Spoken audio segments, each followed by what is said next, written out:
What if the self-love you have been practicing, the treat yourself, follow your heart, and do what makes you happy advice, is quietly strengthening the very thing that's making you suffer?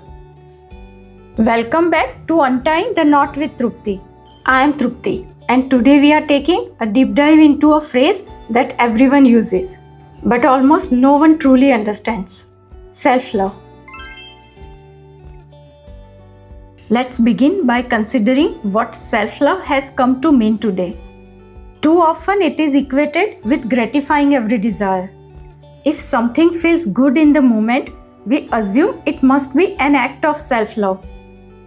Buy the thing, eat the dessert, scroll for another hour, ignore the uncomfortable truth, follow every impulse, and call it self-love. But here is the question Vedanta asks: are you actually loving yourself? Think about it. What we call myself is simply the ego. Our habits, our conditioning, our fears, our opinions, our constant need for approval. So when we say I am practicing self-love, what we often mean is I am giving this conditioned, fearful, approval-seeking version of myself exactly what it wants, in the moment it wants it. If the self-love simply means making the ego comfortable, you are strengthening the very thing that keeps you restless. Making yourself happy is not necessarily the same as loving yourself, because happiness and welfare are not the same thing. Now let's go a step deeper.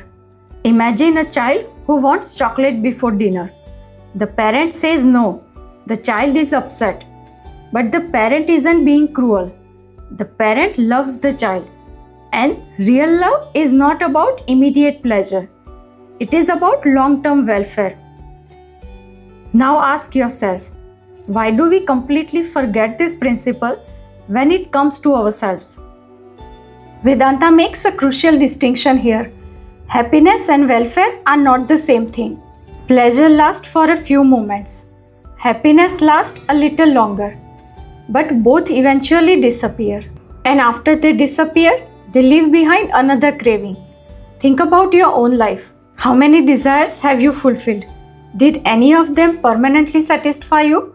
Probably not. Every fulfilled desire simply made room for another one. This isn't a theory. It is something we all have experienced. Vedanta says real self-love raises a completely different question. Instead of asking, what do I feel like doing? It asks, what is truly good for me? These two questions often lead to very different answers, because what gratifies us is not always what helps us grow. Just like eating unhealthy food every day may feel enjoyable, but slowly harms the body. The same thing happens when we blindly satisfy the ego. We strengthen its habits, and the stronger the ego becomes, the more insecure, dependent, and restless we become. Here is an interesting observation. When people want to improve their physical health, they understand that sometimes they need less sugar, less junk food, less weight. Here reduction is considered healthy. But when it comes to the ego, we rarely think this way. We want more recognition, more followers, more achievements, more validation, more possessions, and more importance. The ego is always trying to accumulate. Vedanta says genuine self-love is not an exercise in accumulation. It is an exercise in reduction. Not reducing your potential, but reducing your unnecessary psychological baggage, reducing dependence, reducing fear, and reducing false identities. Real love is rarely comfortable. Think about how gold is purified. It must pass through intense heat before its impurities are removed. Without that process, it never reveals its true brilliance. Likewise, real self-love isn't about avoiding discomfort. It's about allowing life to remove what keeps you from your highest potential. That is what true self-love looks like. It is tough, it challenges you, and even hurts your ego. Not because it wants to punish you, but because it wants to reveal something much greater hidden underneath. Now here is the real question. Can there be self-love without self-knowledge?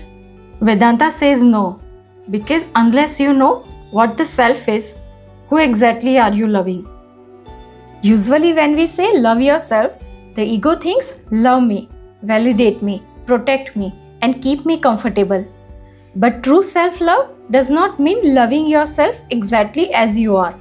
It means loving the highest possibility within you. The highest self, called Atman in Vedanta, is not your fears, your conditioning, or your need for approval. Real self-love is not about strengthening the ego. It is about allowing your life to move towards that higher self or truth. In other words, self-knowledge is the foundation of self-love. The practical shift is this. Instead of asking, "What do I feel like doing?" you begin to ask, "What will bring me lasting freedom?" And instead of saying, "I need to reward myself," you begin to recognize, "I need to reduce what's weighting me down." Self-love is not pleasing yourself. It is not gratifying yourself. It is gifting yourself the highest possible. And sometimes the highest possible looks like discipline. Sometimes it looks like silence. Sometimes it looks like sitting with discomfort and facing fears instead of running from it.